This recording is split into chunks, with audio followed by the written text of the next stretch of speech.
الصلاۃ والسلام علیکہ یا محبوب رب العرش العظیم، بسم اللہ الرحمن الرحیم۔ السلام علیکم viewers, welcome to my channel Urdu books بازار۔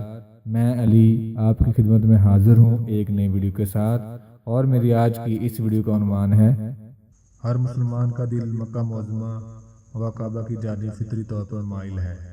وہاں کے شجرہ میں ایک ایسی مقناطیسی قوت موجود ہے جو مسلمانوں کے قلوب کو جذب کرتی رہتی ہے، لیکن افسوس کہ کعبہ اور اس کے غلاف کی تاریخ پر کوئی کتاب نہیں ہے۔ اس کتاب کے مستند ہونے کا اندازہ اس بات سے لگایا جا سکتا ہے کہ اس کے اقتباسات سلطان عبدالعزیز ابن عبد الرحمن آل فیصل ابن کے حکم پر مکہ معظمہ میں غلاف کعبہ کی تیاری کے سلسلہ میں منعقد ہونے والی تقریب میں پڑھ کر سنائے جاتے رہے ہیں۔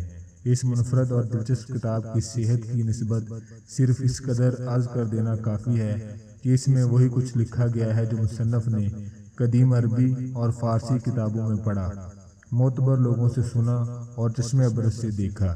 یہ دلچسپ اور تاریخی اہمیت کی حامل کتاب اردو میں پہلی بار منظر عام پر آ رہی ہے۔ اس کے مصنف علی شبیر